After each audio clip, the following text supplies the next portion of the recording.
کے راستے میں ایک مقام پر یزیدی لشکر کے پاس پانی ختم ہو گیا، ان کے پاس پانی ختم ہو گیا۔ انہوں نے قافلہ روک دیا اور کہا کہ پانی لے لیں۔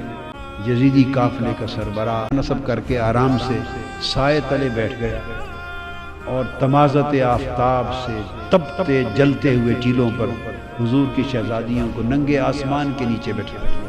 پورا قافلہ اسی حال میں۔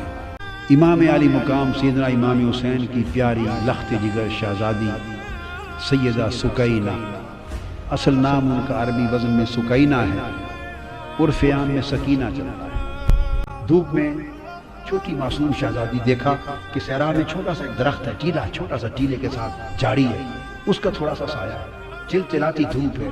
سیدہ سکینہ اس دھوپ کے اندر اس سایہ دار چھوٹی سی جھاڑی میں جا کے مٹی کا سرہانہ بنا کے لیٹ گئی۔ آڑ تھی اس درخت کی جھاڑی کی، پانی آیا، یزیدیوں نے آواز دے دی، قافلہ چل پڑا۔ اور کجاوے میں تھی کہ سیدہ سکینہ اونٹ بیٹھ گئے، کسی کو خبر نہ تھی، تو سیدہ سکینہ کو وہیں سویا ہوا چھوڑ کے قافلہ چلا۔ تھوڑی دیر آگے گیا تو آگے جس شخص کے ہاتھ میں نیزہ تھا، امام علی مقام کا سر انور جس پر تھا، وہ اس کے ہاتھ سے چھوٹ کر زمین میں گڑ گیا۔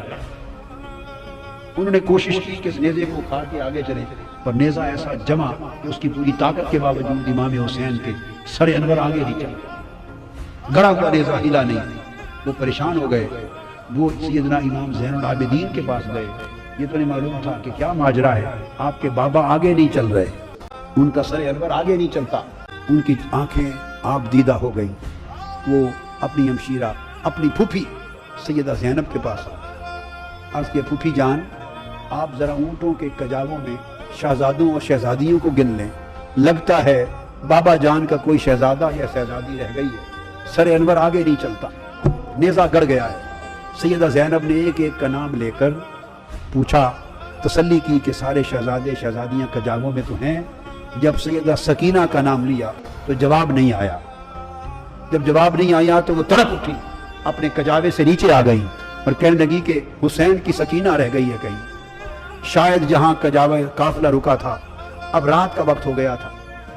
رات کے اندھیرے میں دوڑتی دوڑتی، شام کا وقت تھا، اندھیرا تھا، سایہ تھا، دوڑتی پیچھے پہنچی، اور آگے جو پہنچی تو اندھیرے میں دیکھا کہ کوئی نقاب پوش خاتون ہے اور سیدہ سکینہ کو گود میں لے کے بیٹھی ہے اور ان کو چومتی ہیں، اور سیدہ سکینہ اس نقاب پوش عورت کی گود میں میٹھی میٹھی زبان میں کربلا کی کہانی سنا رہی ہے۔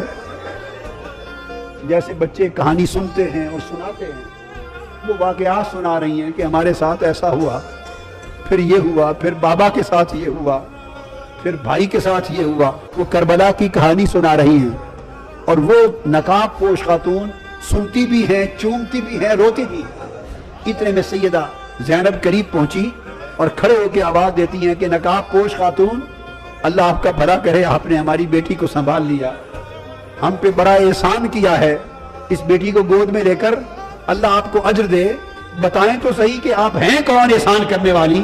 انہوں نے چہرہ انور سے نقاب پلٹا، فرمایا، زینب بھول گئی ہو تمہاری ماں فاطمہ۔